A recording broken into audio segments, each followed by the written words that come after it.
pressure lap time this for Carlos Sainz, who comes over the line, goes ahead of his teammate and finds his way into the next part of the session. Carlos Sainz's transition to Williams has been anything but smooth. After an early exit from the Australian Grand Prix, the former Ferrari driver faced yet another setback at the Chinese Grand Prix sprint qualifying. Not only did he struggle with the balance of his FW47, but a concerning seat issue emerged that raises questions about his ability to adapt to his new team. Let's take a closer look at Sainz's challenging weekend in Shanghai and what this means for his future at Williams. Carlos Sainz entered the 2025 season with high expectations following his move from Ferrari. The Spanish driver had shown promising speed during pre-season testing, creating optimism about Williams' potential in the midfield battle. However, reality has proven far harsher than anticipated. In Australia, Sainz's race ended before it truly began. Caught out by the FW47's power delivery behind the safety car,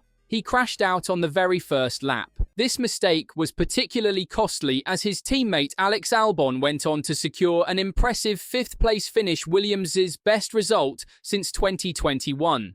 This stark contrast between the two drivers immediately raised eyebrows about Sainz's adaptation to his new machinery. The Chinese Grand Prix presented an opportunity for redemption, but instead, we witnessed further evidence of Sainz's struggles. With just one practice session to familiarize himself with the newly resurfaced Shanghai International Circuit, Sainz found himself immediately on the back foot. In free practice 1, he could only manage 15th place with a time of 1 minute 33.145 after 26 laps. A concerning position given Williams' demonstrated pace potential. How did you find FP1 and taking that through to quali?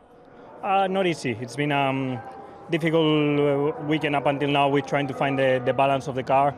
Feels quite different here with the win. And yeah, still, as I said, struggling to find lap time when it comes to qualifying. Sprint qualifying proved equally challenging.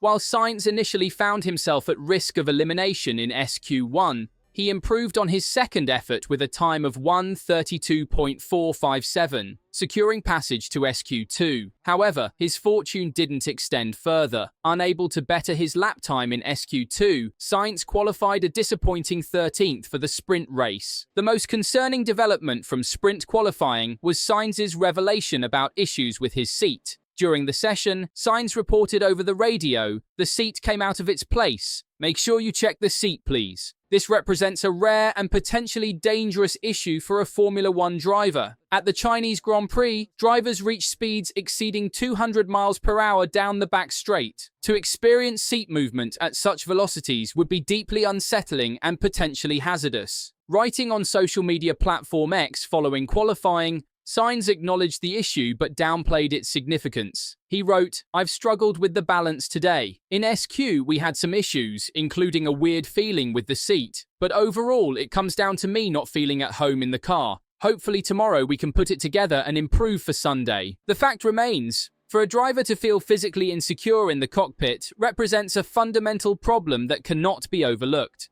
While Sainz struggled, teammate Alex Albon continued to impress. The Thai driver progressed through to SQ3 and secured 9th place in sprint qualifying. This marked the third consecutive competitive session of 2025 where Albon has outperformed his more decorated teammate. The gap between the two Williams drivers in SQ2 was particularly alarming, more than 0.7 of a second.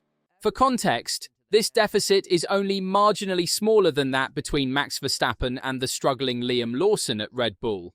Albon's comments after qualifying were revealing. When asked if he felt more confident after putting in more laps, he responded, "Overnight and try and get back stronger tomorrow." Yeah, many drivers talk about the tyre pressure in that FP1 session. Did you feel more confident with the car the more laps you were doing? Not really, no. I've been feeling confident with the car full stop. Just struggling to get the tyres to do what I want them to do and hold on in the right way. So it feels like you have to manage them and overmanage them in many ways. It's not that comfortable. Yeah. This suggests that while both drivers face challenges with the Williams, Albon has fundamentally come to terms with its characteristics in a way Sainz has not yet achieved.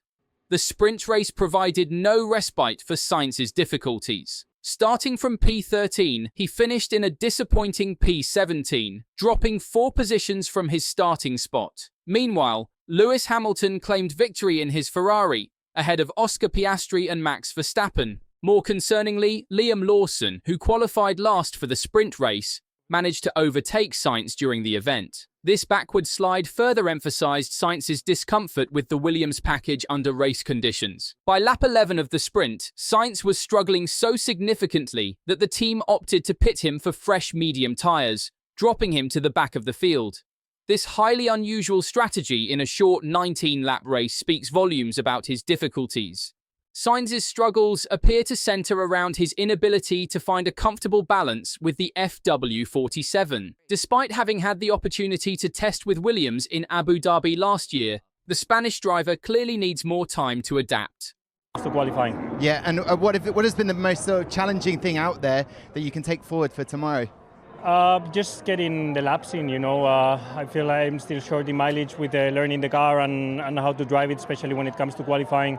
So yeah, just getting the mileage up and understanding where to go faster. Williams chief engineer Dave Robson offered additional insight, pointing to Sainz's unfamiliarity with the FW47, particularly in challenging conditions. Regarding the Australian GP crash, Robson explained it resulted from the combination of a lack of wet practice sessions and the need to acclimatise to how the car behaves in different settings. He added optimistically, "Sainz will know how our car reacts in those conditions next time." A specific area of difficulty appears to be tyre management. Reports indicate Sainz struggles particularly with extracting performance from soft tyres, generally performing better on harder compounds. This echoes a pattern Williams observed during pre-season testing, suggesting Sainz lacks full confidence in the available grip.